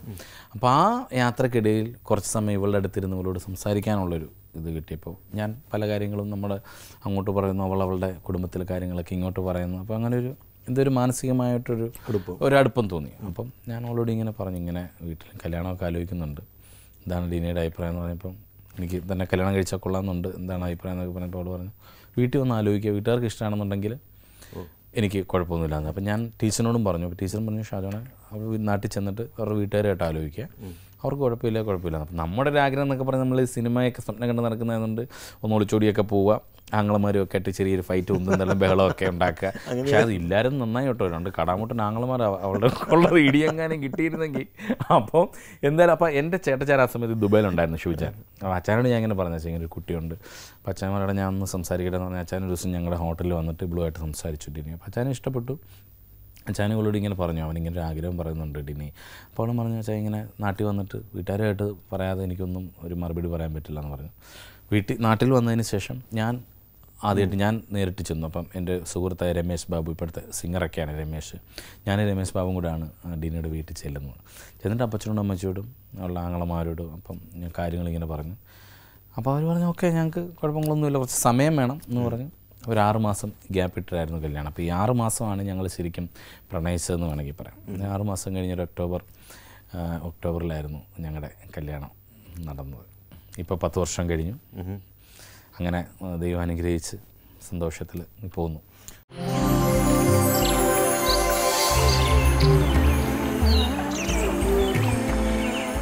ഒന്ന് ചോദിക്കട്ടെ, ഷാജോണ് കോൺഫിഡൻസ് വരുന്ന ഷാജോണിൻ്റെ മാനറിസംസ് എന്തൊക്കെയാണ്? കണ്ണുകളാണോ, ബോഡി ലാംഗ്വേജ് ആണോ? ഇപ്പോൾ ഓരോരുത്തർക്കും ഓരോ കോൺഫിഡൻസ് ഉണ്ടാവുമല്ലോ ശരീരത്തിൽ. ചിലർക്ക് ശബ്ദമായിരിക്കാം, ചിലർക്ക് രൂപമായിരിക്കാം, ചിലർക്ക് ഹെയർ സ്റ്റൈലായിരിക്കാം. ഷാജോൺ എന്താ ഷാജോണിൻ്റെ വ്യക്തിപരമായ അഭിപ്രായത്തിൽ? എനിക്ക് എൻ്റെ കണ്ണുകൾ, ഈ ഉണ്ടക്കണ്ണുകൾ, ഈ കോമഡി ചെയ്യാനൊക്കെ നന്നായിട്ടുണ്ടെന്ന് പലരും പറഞ്ഞു കേട്ടിട്ടുണ്ട്. ഇതൊന്നും നമ്മൾ അറിഞ്ഞുകൊണ്ട് ചെയ്യുന്നതല്ലല്ലോ, നമ്മൾ ഈ പിടിച്ചു നിൽക്കുന്നതിൻ്റെ ഭാഗമായിട്ട് കണ്ണൊക്കെ അറിയാതെ മിഴിഞ്ഞു പോകുന്ന പല സിനിമയിലും. അപ്പം ഡയറക്ടേഴ്സ് പറയും നിൻ്റെ ആ കണ്ണുകൊണ്ടുള്ള സംഭവം നന്നായിരുന്നു കേട്ടോ. അപ്പോൾ പിന്നെ നമ്മൾ ശ്രദ്ധിക്കാൻ തുടങ്ങും. പിന്നെ എനിക്ക് തോന്നുന്നുണ്ട് നമ്മുടെ ഈ ഒരു ഷേപ്പ് എന്തിനും പറ്റും. ഇപ്പോൾ നമുക്കൊരു പിച്ചക്കാരനാവാനാണെങ്കിലും, ലോറി ഡ്രൈവർ ആവാനാണെങ്കിലും, അണ്ണാച്ചി ആവാനാണെങ്കിലും, ഒരു പോലീസുകാരനാവാനാണെങ്കിലും, മനസ്സിലായില്ല. അപ്പം വലിയ നമ്മുടെ ഇടയിൽ കാണുന്ന പല കഥാപാത്രങ്ങളാവാനും, പിന്നെ നമുക്ക് ഒറിജിനൽ മുടിയൊക്കെ ഉള്ളതുകൊണ്ട് നമുക്ക് പല പല സ്റ്റൈലിൽ അത് ചെയ്യി അങ്ങോട്ടും ഇങ്ങോട്ടൊക്കെ വെക്കാം. അങ്ങനെ പല അനുഗ്രഹങ്ങളുണ്ട്. ഒരുപാട് പേരോട് ചോദിച്ചിട്ടുണ്ട് കേട്ടോ, കഷണ്ടിയോ ആയത് വലിയ ബുദ്ധിമുട്ട്. എനിക്ക് ഒരു വിഷമം തോന്നിയിട്ടില്ല കേട്ടോ. ഞാൻ കല്യാണം കഴിക്കുമ്പോഴൊക്കെ എനിക്ക് കഷണ്ടിയായിരുന്നു, അന്നൊക്കെ വിഗ് വെച്ച് എനിക്കത് എന്താണ്, എനിക്ക് ഒരു കുറവായിട്ടൊന്നും എനിക്ക് തോന്നിയിട്ടില്ല. ഞാൻ 2000 ഞാൻ പറഞ്ഞ വേൾഡ് ടൂർ പോയ സമയത്ത് 22-23 വയസ്സുണ്ടാകും. ആ സമയത്ത് ഞാൻ ഈ 12 രാജ്യങ്ങളിൽ ഞാൻ ഈ വിഗ് എടുത്ത് കാണിക്കുന്ന ഒരു സ്കിറ്റ് ചെയ്തിട്ടുണ്ട്. നമുക്ക് വലിയൊരു കോംപ്ലക്സ് ഒക്കെ തോന്നണമെങ്കിൽ ആ പ്രായത്തിലൊക്കെ അല്ലേ തോന്നുന്നുണ്ട്. ആ പ്രായത്തിൽ ഞാനത് ചെയ്തിട്ടുണ്ട്. നമ്മുടെ ഒരു സ്കിറ്റിൻ്റെ ലാസ്റ്റ് ഞാനൊരു കള്ളുകൂടിയനായിട്ട് നിന്നിട്ട് പ്രചോദമാണ് അപ്പുറത്ത്. അപ്പം പ്രചോദനോട് ബെറ്റ് വയ്ക്കും, കള്ളുകൂടിയൻ. എന്നിട്ട് ബെറ്റ് വെച്ചിട്ട് പറയും ഞാൻ മുട്ടയടിക്കാമെന്ന് പറയും. അങ്ങനെ മത്സരത്തിൽ കള്ളുകൂടിയൻ തോക്കുമ്പം പ്രജോ പറയും ബാവാ മുട്ടയടിക്കാമെന്ന് പറയും. ഞാൻ പറയും മുട്ടയടിക്കാൻ ബാർബർ ഷോപ്പ് വരുന്നു പോകേണ്ടത്, ഇത് പിടിച്ചോന്ന് പറഞ്ഞിട്ട് വിഗൂരി അങ്ങ് കൊടുക്കും. അത് ഞാൻ ആ 22-23 വയസ്സുള്ളപ്പോൾ നമ്മൾ ചെയ്തിട്ടുണ്ട്. അപ്പോൾ അതുകൊണ്ട് തന്നെ നമുക്കിതൊരു വലിയ കുറവായിട്ട് തോന്നിയിട്ടില്ല. പക്ഷേ അതിപ്പം നമ്മൾ സിനിമയിലേക്ക് വന്നു കഴിഞ്ഞപ്പോൾ അതൊരു ഗുണമായിട്ട് വന്നു. കാര്യം നമ്മൾ പല പല ക്യാരക്ടേഴ്സ് ചെയ്യുമ്പോഴും നമുക്ക് ഗെറ്റപ്പ് ചേഞ്ച് വരുത്താനൊക്കെ ഒരുപാട് ഗുണം ചെയ്യുന്നുണ്ട്. അപ്പോൾ ദിലീപേട്ടനാണെങ്കിലും എന്നോട് പറയണം, നീ ഓരോ സിനിമ ചെയ്യുമ്പോഴും എൻ്റെ ക്യാരക്ടർ ഏതാണെന്ന് ചോദിച്ചിട്ട് നീ തന്നെ ഒന്ന് ഡിസൈൻ ചെയ്ത് ഡയറക്ടറെ കാണിക്കണം, ഇങ്ങനൊരു വിഗ് വെച്ചോട്ടെ എന്ന് നമ്മളോട് സ്നേഹത്തോടെ അവരോട് ചോദിക്കണം. ഇങ്ങനൊരു ക്യാരക്ടറാണെന്ന് നമ്മൾ ഇങ്ങനൊരു വിഗ് വെച്ചോട്ടെ സാറേ, അല്ല ഇങ്ങനൊരു വിഗ് വെച്ചോട്ടെ എന്ന് അവരോട് ചോദിക്കണം. അപ്പം അവർ ഓക്കെ എന്ന് പറയുകയാണെന്നുണ്ടെങ്കിൽ നമുക്ക് ഓരോ ക്യാരക്ടേഴ്സ് ചെയ്യുമ്പോഴും അതിനൊരു ഡിഫറൻസ് ഫീൽ ചെയ്യുമെന്ന് പറഞ്ഞു. അപ്പം അതിപ്പോൾ നമ്മളതിങ്ങനെ ട്രൈ ചെയ്ത് നോക്കുന്നുണ്ട്. അപ്പോൾ അതിനൊക്കെ ഒരു ഗുണം ചെയ്ത് നമ്മുടെ കഷണ്ടി തന്നെയാണ്.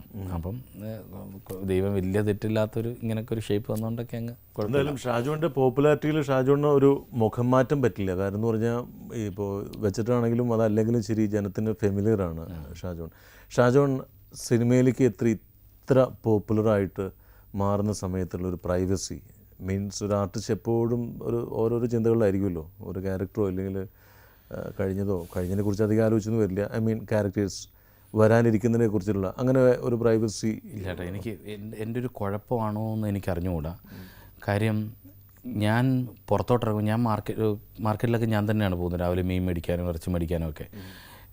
പലപ്പോഴും അതെങ്ങനെ പറയണമെന്ന് എനിക്കറിഞ്ഞില്ല. ഇപ്പോൾ ചിലരിങ്ങോട്ട് വന്നിട്ട് ദൃശ്യം കലക്കിയെന്ന് പറയുമ്പോഴാണ് ദൃശ്യത്തിൽ ഞാൻ അഭിനയിച്ചിട്ടുണ്ടായിരുന്നുള്ള കാര്യം നമ്മൾ പെട്ടെന്ന് ഓർക്കുള്ളൂ. അതെൻ്റെ ഒരു കുഴപ്പമാണോ എന്ന് എനിക്ക് അറിഞ്ഞുകൂടാ. അത് എനിക്ക് അറിഞ്ഞുകൂടാ. ഇപ്പം ഞാൻ പറഞ്ഞില്ല, ഇപ്പം നമ്മളിപ്പം മമ്മൂക്കയോടൊപ്പം അഭിനയിക്കുന്നു, ലാലേട്ടൻ്റെ ഒപ്പം അഭിനയിക്കുന്നു, എനിക്ക് ഫീൽ ചെയ്തിട്ടുള്ളൂ. ഞാനിതൊരു ഇൻ്റർവ്യൂവിൽ അത് പറഞ്ഞിട്ടില്ല, അത് പറഞ്ഞാൽ എങ്ങനെ ആവുമെന്ന് എനിക്ക് അറിഞ്ഞുകൂടാ. അവരോടൊപ്പം അഭിനയിക്കുന്നത് വരെ എനിക്ക് അതൊന്നും അഭിനയിക്കാൻ പറ്റിയെന്ന് തോന്നുമല്ലോ. അഭിനയിച്ച് കഴിയുമ്പോൾ അതിൻ്റെ ഒരു വലിപ്പവും അതിൻ്റെ ഒരു പ്രാധാന്യവും നമ്മുടെ ഉള്ളിലുണ്ട്, നമ്മുടെ മനസ്സിലുണ്ട്. പക്ഷേ അത് അഭിനയിച്ച് കഴിഞ്ഞുകൊണ്ടുള്ള ഞാൻ അഭിനയിച്ച് കേട്ടോ എന്നുള്ളൊരു ഫീൽ എനിക്കിതുവരെ തോന്നിയിട്ടില്ല. നമ്മൾ ദൃശ്യത്തിനകത്ത് പലരും പറയും, ഷാജോണെ മോഹൻലാൽ ആദ്യമായിട്ടാണ് ഒരു സിനിമയിൽ ഒരു വില്ലനെ അല്ലെങ്കിൽ ഒരു നെഗറ്റീവ് ക്യാരക്ടറെ തിരിച്ചതല്ലാത്തത്, അത് ആദ്യമായിട്ടാണ് മലയാള സിനിമയുടെ ചരിത്രത്തിൽ ആദ്യമായിട്ടാണ് എന്നൊക്കെ പറയുമ്പോൾ അപ്പോഴാണ് ഞാൻ ചിന്തിക്കുന്നത്, ഞാൻ ദൈവമേ ഇതുപോലൊരു വലിയ നടനൊപ്പം ആണല്ലോ എനിക്ക് ദൃശ്യത്തിൽ അഭിനയിക്കാനുള്ള ഭാഗ്യം കിട്ടിയത്. പക്ഷേ അതെൻ്റെ മനസ്സിൽ ഉണ്ട്, പക്ഷേ അത് തലയിൽ ഞാൻ കൊണ്ട് നടക്കുന്നില്ല എന്നുള്ളതാണ്. ഞാനിങ്ങനെ പലപ്പോഴും പറയുമ്പോഴാണ് ഈ ഇത്ര വലിയൊരു സിനിമയുടെ ഭാഗമായിരുന്നല്ലോ ഞാൻ പലപ്പോഴും ചിന്തിക്കുന്നത്. അതുകൊണ്ട് തന്നെ എനിക്ക് പുറത്തിറങ്ങുമ്പോൾ അങ്ങനെ തോന്നുന്നത്, ഞാൻ ഫാമിലിയായിട്ട് ഞാൻ ചിലപ്പോൾ ഭാര്യയായിട്ട് ഞാൻ മാർക്കറ്റിൽ പോയി മീനും ഇറച്ചിയും എല്ലാം നോക്കി എല്ലാം മേടിക്കും. അല്ലെങ്കിൽ ചിലപ്പോൾ ലുലു മാളിൽ പോകുന്നവരോടൊപ്പമാണ്, പിള്ളേരുമായിട്ട് ഞാൻ പാർക്കിൽ പോയി അവർ കളിക്കുമ്പോൾ ഞാൻ അവരോടൊപ്പം ഒക്കെ ഇരിക്കാറുണ്ട്. അതൊന്നും ഒരു പ്രശ്നമായിട്ട് എനിക്ക് തോന്നിയിട്ടില്ല. പിന്നെ കൂടുതലും നമ്മൾ ഈ അനൗൺസ് ചെയ്തിട്ട് ചില സ്ഥലത്ത് ചെല്ലുമല്ലോ കേട്ടോ. ഇപ്പം നമ്മൾ ചില പ്രോഗ്രാമിനൊക്കെ ചെല്ലുമ്പം നമ്മൾ വരുന്നുണ്ടെന്ന് അറിഞ്ഞിട്ട് കുറേ പേരൊക്കെ ഉണ്ടാവുമല്ലോ. അപ്പോഴൊക്കെയാണ് കൂടുതലും ഒരു ഉന്തും തള്ളും ബഹളങ്ങളൊക്കെ വരുമ്പോൾ ഉള്ളൊരിതുള്ളൂ. പക്ഷേ അത് അവരുടെ സ്നേഹമാണ്, അത് എല്ലാവരും ആഗ്രഹിക്കുന്നത് തന്നെയാണ്. അത് ഇല്ലാതാകുമ്പോഴാണെന്ന് തോന്നുന്നു നമുക്ക് വിഷമം ഉണ്ടാവേണ്ടത്. അത് ഉള്ളത് എപ്പോഴും ഒരു പോസിറ്റീവ് എനർജിയാണ്. നമ്മളൊരു സ്ഥലത്ത് ചെല്ലുമ്പം നമ്മളെ കാണാനൊരു 4-5 പേര് നിൽപ്പുണ്ട്, അവർ നമ്മുടെ അടുത്ത് വരുന്നു, നമ്മളോട് സംസാരിക്കുന്നു, അവരുടെ കാര്യങ്ങൾ നമ്മളോട് പറയും, നമ്മുടെ നിന്ന് ഒരു ഓട്ടോഗ്രാഫ് മേടിക്കുന്നൊക്കെ പറയുമ്പോൾ അത് ഇല്ലാതിരിക്കുമ്പോഴാണ് എനിക്ക് തോന്നുന്നൊരു കലാകാരൻ്റെ പരാജയമായി തോന്നുന്നത്. അതുകൊണ്ട് എനിക്കത് ഒരുപാട് ഇഷ്ടമാണ്, ഞാനത് എൻജോയ് ചെയ്യുന്നുണ്ട്. അതൊരിക്കലും ഒരു ബുദ്ധിമുട്ടായിട്ട് എനിക്ക് തോന്നിയിട്ടില്ല. എല്ലാ രംഗത്തും കുറേ കലാകാരന്മാരുള്ള നാടാണ് കോട്ടയം. അപ്പോൾ കോട്ടയത്ത് അവിടെയൊക്കെ ഒരു ഇളം തലമുറക്കാരനായിട്ട് ഷാജോൺ രംഗത്തേക്ക് വരുമ്പോൾ പാരൻസിൻ്റെ ഫസ്റ്റ് റെസ്പോൺസ് എന്തായിരുന്നു? അവരും ആർട്ടിസ്റ്റുകളായിരുന്നു അല്ലെങ്കിൽ? എൻ്റെ ചാച്ചൻ പോലീസിലായിരുന്നു. ചാച്ചൻ റിട്ടയർഡ് ആകുമ്പോൾ വിജിലൻസിൽ ഹെഡ് കോൺസ്റ്റബിൾ ആയിരുന്നു. അമ്മച്ചി കോട്ടയത്ത് മെഡിക്കൽ കോളേജിൽ ഹെഡ് നേഴ്സായിരുന്നു. അപ്പോൾ രണ്ടുപേരും ഒരു ഗവൺമെൻറ് എംപ്ലോയീസ് ആകുമ്പോൾ അവർക്ക് തീർച്ചയായിട്ടും അവരുടെ മക്കളും അങ്ങനെ ആവണമെന്നൊരാഗ്രഹം തോന്നും, സ്വാഭാവികമാണ്. പക്ഷേ എന്തുകൊണ്ടോ എൻ്റെ ചാച്ചനും അമ്മച്ചിയും അങ്ങനെ നിർബന്ധിച്ചിട്ടില്ല ഒരിക്കലും. ചാച്ചനൊരാഗ്രഹം ഉണ്ടായിരുന്നു തോന്നുന്നു, ഞാനൊരു പോലീസുകാരനെ കാണണം എന്നൊക്കെ. ചാച്ചനിടയ്ക്ക് അങ്ങനെ പറഞ്ഞായിട്ടൊക്കെ എനിക്കൊരു ഓർമ്മയുണ്ട്. പക്ഷേ നമ്മൾ മിമിക്രിയിലോട്ടൊക്കെ വന്ന് നമ്മൾ കലാപരമായിട്ട് നീങ്ങിയപ്പം ചേട്ടൻ ചോദിച്ച പോലെ ചാച്ചൻ അത്യാവശ്യം പാട്ടൊക്കെ പാടുമായിരുന്നു, അമ്മച്ചിയും അത്യാവശ്യമായിട്ട് പാട്ടൊക്കെ പാടും. ചാച്ചൻ മരിച്ചിട്ട് ഇപ്പോൾ 16-17 വർഷമായി അമ്മച്ചി എന്നോട് ഉണ്ട്. അപ്പോൾ അവർ രണ്ടുപേരും അത്യാവശ്യം പാട്ടൊക്കെ പാടുമായിരുന്നു. ഞങ്ങളുടെ കുടുംബം തന്നെ ഒരുപാട് കലാകാരന്മാരുള്ളൊരു കുടുംബമാണ്. ഒരുപാട് വളരെ പ്രശസ്തരായിട്ടുള്ളവരല്ല, ഇപ്പോൾ പള്ളിയിൽ കൊയറിനാണെങ്കിലും അതുപോലെ നാട്ടിൽ നമ്മുടെ കോട്ടയത്ത് നടക്കുന്ന ഗാനമേളകളിലൊക്കെയാണെങ്കിലും പാട്ട് പാടുക, അതുപോലെ കമ്പോസർ, ഋതം ആ സൈഡ് കൈകാര്യം ചെയ്യുക, അങ്ങനെ ഒരുപാട് കോട്ടയത്ത് മാത്രം അറിയപ്പെടുന്ന ഒരുപാട് കലാകാരന്മാർ എൻ്റെ കുടുംബത്തിലുണ്ടായിരുന്നു. അപ്പം അവരെയൊക്കെ കണ്ടിട്ടാണ് നമ്മളൊരു നല്ല കലാകാരനാവണം എന്നൊക്കെ നമ്മൾ ആഗ്രഹിച്ച് തുടങ്ങിയത്. അപ്പോൾ അതുകൊണ്ടായിരിക്കാം ചാച്ചനും അമ്മച്ചിയും അങ്ങനെ ഒരിക്കലും എതിര് പറഞ്ഞിട്ടില്ല. വളരെയധികം പോസിറ്റീവായിട്ടുള്ളൊരു ഇതായിരുന്നു അവരുടെ ഭാഗത്ത് നിന്ന്. ഞാൻ പറഞ്ഞിട്ടുണ്ട്, ഞാനും ചേട്ടച്ചാരൊക്കെ മിമിക്രി കഴിഞ്ഞിട്ട് 2 മണിക്കും 3 മണിക്കും ഒക്കെ ചെല്ലുമ്പോഴും ചാച്ചനും അമ്മച്ചി എഴുന്നേറ്റിരുന്നിട്ട് അപ്പം അന്ന് നടന്ന പ്രോഗ്രാമിൻ്റെ കഥകളൊക്കെ പറയുക, മനസ്സിലായില്ലേ? ചാച്ചൻ ഇന്ന് അങ്ങനെ ഉണ്ടായിരുന്നില്ല, ഇന്ന് മറ്റേ അത് ചെയ്തപ്പോൾ MS റിപ്പോർട്ട് ചെയ്തപ്പോൾ എങ്ങനെ ഉണ്ടായിരുന്നു, കൈയടിച്ചു, ചാച്ച അത് ചെന്നപ്പോൾ കമ്മിറ്റിക്കാരൻ ഇങ്ങനൊരു പ്രശ്നം ഉണ്ടാകുകൊണ്ട് നമ്മൾ പ്രോഗ്രാം അതൊക്കെ ചാച്ചനും അമ്മച്ചി ഇരുന്ന് കേൾക്കുക. അപ്പോൾ അമ്മച്ചി ബ്രെഡും പോത്തിറച്ചിയൊക്കെ ഒലത്തിയൊക്കെ വെച്ചിട്ടുണ്ടോ അതൊക്കെ കൊണ്ട് വെക്കുക, അതൊക്കെ ഇരുന്ന് കഴിച്ചുകൊണ്ടിരുന്ന് 4 മണി വരെ വിശേഷങ്ങളൊക്കെ പറയുക, മനസ്സിലായില്ലേ? എന്നിട്ടാണ് കിടന്നുറങ്ങുന്നത്. അതെ. അപ്പോൾ അങ്ങനെ വളരെയധികം സപ്പോർട്ട് ചെയ്തുകൊണ്ടിരുന്നൊരു, ഞങ്ങളുടെ കൂടെ ഉണ്ടായിരുന്ന ജയകുമാറും അവരൊക്കെ പറയുകയാണ് ഞങ്ങളോട് രാത്രി വീട്ടിലോട്ട് വരും കേട്ടോ. കാര്യം അവർക്കറിയാം എന്തെങ്കിലും ബ്രെഡും ഇറച്ചിയൊക്കെ ഉണ്ടാവും എന്നറിയാം. അപ്പോൾ അതൊക്കെ കഴിച്ചിട്ടൊക്കെ ആയിരിക്കും മിക്കപ്പോഴും അവരും പോകുന്നത്. അപ്പം നമ്മുടെ വിശേഷങ്ങളെല്ലാം വളരെയധികം ഇതോടെയാണ്. ഞാനൊരു സ്ഥലത്ത് പറഞ്ഞിട്ടുണ്ട് അമ്മച്ചിയുടെ ഒരു ഇത്. അപ്പോൾ കാര്യം ഒരു കോമഡി എന്ന് പറയാൻ പറ്റില്ല, അമ്മച്ചി വളരെ ആത്മാർത്ഥമായിട്ട് പറഞ്ഞു. ഞാൻ പലപ്പോഴും ചിന്തിക്കുമ്പോൾ കോമഡി ആണെങ്കിൽ അമ്മച്ചിയുടെ ഒരു ഇൻവോൾവ്മെൻറ്റാണ് ഞാൻ ആലോചിച്ചത്. ഞങ്ങൾ പണ്ടൊരു ഓഡിയോ കാസറ്റ് ചെയ്തു, ഓണക്കാലം നമ്മൾ ഓഡിയോ കാസറ്റ് ചെയ്യുമല്ലോ. അപ്പോൾ ഓഡിയോ കാസറ്റ് ചെയ്ത് കഴിഞ്ഞപ്പം ആ സമയത്ത് ഇറങ്ങുന്ന സിനിമകളുടെ പേരിട്ടിട്ടായിരിക്കും നമ്മൾ ഓഡിയോ കാസറ്റിൻ്റെ പേരിടുന്നത്. അപ്പം ആ സമയത്ത് ഹിറ്റ് സിനിമയായിരുന്നു ശ്രീനേട്ടൻ്റെ ചിന്താവിഷ്ടയായ ശ്യാമള. അപ്പം നമ്മുടെ കാസറ്റിന് ചിന്താവിഷ്ടനായ മാവേലി എന്നിടാൻ തീരുമാനിച്ചു.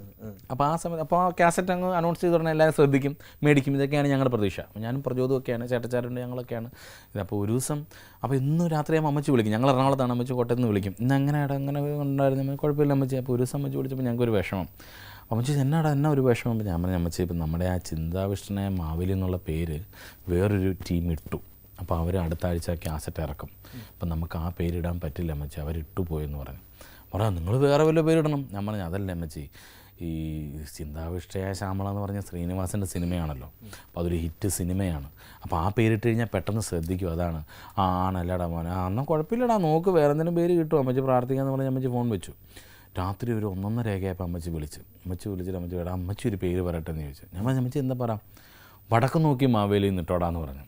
അപ്പം ഞാൻ അതെന്താ അമ്മച്ചി, അത് അമ്മച്ചി നോക്കുമ്പോൾ അതും ശ്രീനിവാസൻ്റെ സിനിമ, അതും ഹിറ്റായ സിനിമയാണ്. അപ്പം ചിന്താവിഷ്ടനായ മാവേലി വീട്ടിൽ വടക്ക് നോക്കി മാവേലി നിട്ടോടാന്ന് പറഞ്ഞു. അപ്പം ഞാൻ എൻ്റെ കൂട്ടുകാരോട് പറഞ്ഞ് ഞങ്ങൾ കുറേ ചിരിച്ചു. പിന്നീടൊക്കെയാണ് നമ്മളത് ആലോചിക്കുന്നത്. അമ്മച്ചി രാത്രി 1:30 വരെ ഉറങ്ങിയില്ല എന്നുള്ളതാണ്. അമ്മച്ചി ഇരുന്നിങ്ങനെ ആലോചിച്ചു എന്ത് പേരായിരിക്കട്ടെ. അപ്പം അമ്മച്ചി ആലോചിച്ചപ്പോൾ അമ്മച്ചിയുടെ ബുദ്ധിക്ക് കിട്ടിയത് വടക്ക് നോക്കി യന്ത്രം എന്ന് പറയുന്ന സിനിമയാണ്. ഗംഭീരമല്ലേ?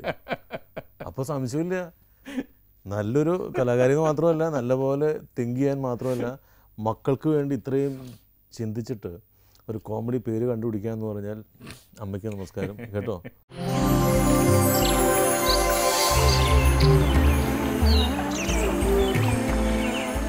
മക്കളോടൊപ്പം ചിലവഴിക്കാനൊക്കെയുള്ള സമയം ഷാജൻ ധാരാളം ഉണ്ടാക്കുന്നുണ്ടെന്ന് മനസ്സിലായി. എത്ര തിരക്കുണ്ടെങ്കിലും അല്ലേ? അതെ ചേട്ടാ, ഞാൻ എന്നെ സംബന്ധിച്ച് ഷൂട്ടിംഗ് ഇല്ലെങ്കിൽ ഞാൻ വീട്ടിൽ തന്നെ ആവും. അപ്പം എൻ്റെ ഒരുപാട് സുഹൃത്തുക്കളുണ്ട്. അവർ കോട്ടയത്താണെങ്കിലും ഷൂട്ടിംഗ് ഇല്ലെങ്കിലും പ്രോഗ്രാം ഇല്ലെങ്കിലും വെറുതെ എറണാകുളത്തിന് പോരും. പോന്നിട്ട് ഇവിടെ റൂം എടുക്കുക, അല്ലെങ്കിൽ ഇവിടെ അവർക്കുള്ള ഫ്ലാറ്റിൽ ചിലവഴിക്കുകയോ ചെയ്തില്ല. അപ്പം ഞാൻ ചോദിക്കും എന്തിനാണ് ഇങ്ങനെ. അപ്പോൾ അവർ പറയുന്നത് വീട്ടിലിരുന്ന് ശരിയാവത്തില്ലടാ, അയൽക്കാരൊക്കെ ചോദിക്കും ഇന്ന് പ്രോഗ്രാമില്ലേ, ഇന്ന് ഷൂട്ടില്ലേ എന്നൊക്കെ ചോദിക്കുക. അപ്പോൾ ഇങ്ങോട്ട് പോരുകയാണ് പിന്നെ കുഴപ്പമില്ലല്ലോ എന്ന് പറഞ്ഞിട്ട് അവർ പോരും. അപ്പോൾ അവരെ ആരെങ്കിലും വിളിക്കുകയാണെങ്കിൽ തന്നെ ഷൂട്ടില്ലെങ്കിലും അല്ലെങ്കിൽ വർക്കൊന്നും ഇല്ല എന്നുണ്ടെങ്കിലും പ്രോഗ്രാം അത് ഞാൻ ഒരു പ്രോഗ്രാമിലാണ് അല്ലെങ്കിൽ ഞാൻ ഒരു ഷൂട്ടിലാണ്, ഞാൻ വർക്കിൽ അങ്ങോട്ട് വിളിക്കാമെന്ന് പറഞ്ഞിട്ട് ഇവർ ഫോൺ കട്ട് ചെയ്യും. എന്നെ സംബന്ധിച്ച് എനിക്ക് അങ്ങനെയുള്ള കോംപ്ലക്സുകളോ കാര്യങ്ങളൊന്നുമില്ല. ഞാൻ ഷൂട്ടിംഗ് ഇല്ലെങ്കിൽ ഞാൻ വീട്ടിലുണ്ടാവും. ആരെങ്കിലും വിളിച്ചാൽ ഷൂട്ടില്ലെങ്കിൽ ഞാൻ വീട്ടിലുണ്ടെന്ന് തന്നെ പറയുള്ളൂ. അല്ലെങ്കിൽ ഞാനിപ്പോൾ അവിടെ ഒരു പ്രോഗ്രാമിലാണ്, അല്ലെങ്കിൽ ഞാൻ ഷൂട്ടിലുണ്ട്, അല്ലെ നാളെ ഇപ്പോൾ പുതിയ സിനിമയൊന്നുമില്ല ഇല്ലയെന്ന് തന്നെ പറയും. ഇന്ന് വർക്കൊന്നുമില്ല, ഇന്ന് വർക്കില്ല. വീട്ടിലാണ്. ഇപ്പം പല ആർട്ടിസ്റ്റുകളെയും വിളിച്ചേട്ടൻ നോക്കിയോ, അവർ വീട്ടിലാണെന്ന് ഒരിക്കലും പറയില്ല. ഞാൻ വീട്ടിലുണ്ട് കേട്ടോ എന്ന് പറയില്ല.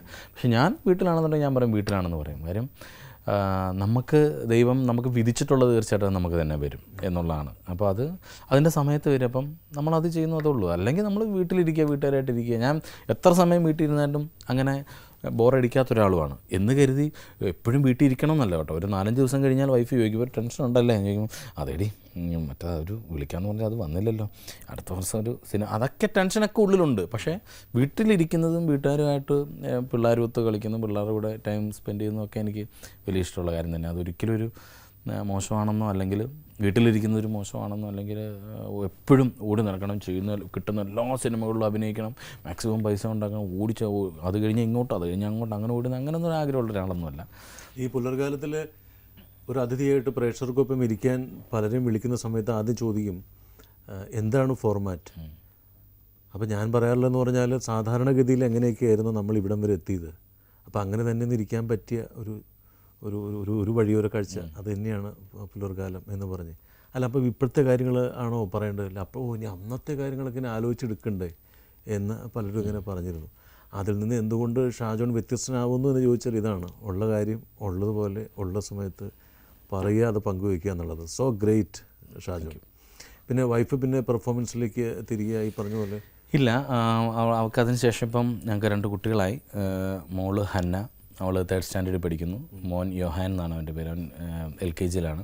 അവർ 2 പേരുടെ ഗ്രേഡ്സിലാണ്. അപ്പം മോൻ ഒരു LKG കൂടെ കഴിഞ്ഞിട്ട് പിന്നെ അവൾക്ക് എന്തെങ്കിലും ആഗ്രഹങ്ങളൊക്കെ ഉണ്ട്. പിന്നെ അവൾ വീട്ടിൽ കുറച്ച് ക്ലാസ്സൊക്കെ എടുക്കുന്നുണ്ട്. അത് art and craft, paintings, cut class work, പിന്നെ ജ്വല്ലറി മേക്കിങ്, അങ്ങനെയുള്ള കുറേ കാര്യങ്ങളൊക്കെ അവൾ വീട്ടിൽ ചെയ്യുന്നുണ്ട്. വെറുതെ ഇരിക്കുന്ന ഇഷ്ടമുള്ളൊരു കൂട്ടത്തിലുള്ള ആളല്ല.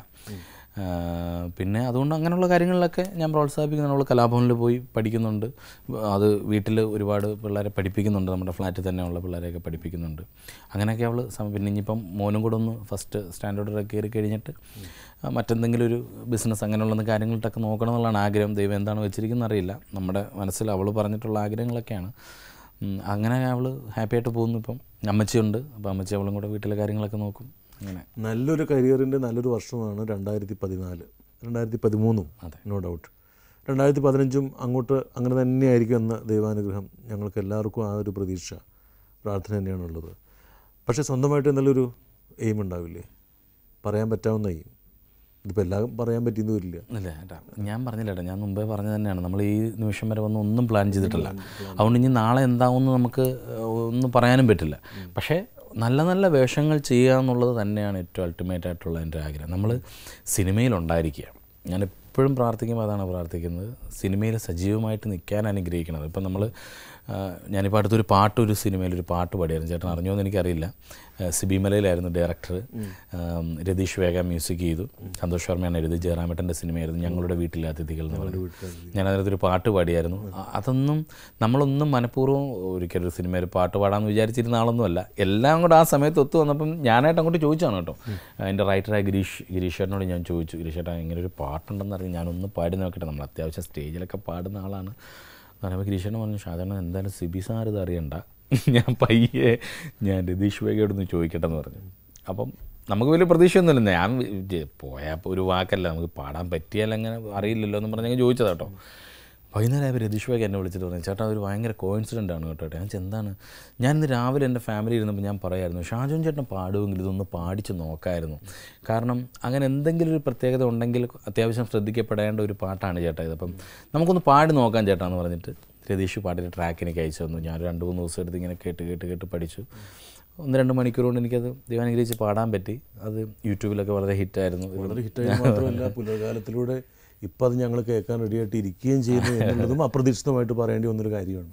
പോരട്ടെ മായേ മായേ നീയൻ കാണാക്കൂട്ട്, പൊട്ടിപ്പോയേ എൻ്റെ ചങ്കിൻ പൂട്ട്, കനവുകളെല്ലാം ഓരോ പൈങ്കിളിപ്പോൾ നിൻ ചിരിമഴവില്ലും തേടി പാറിടുന്നേ, അകലെ അകലെ മറയാതടി, അരികെ അണയാൻ വൈകാതടി, അകലെ അകലെ മറയാതടി, അരികെ അണയാൻ വൈകാതടി.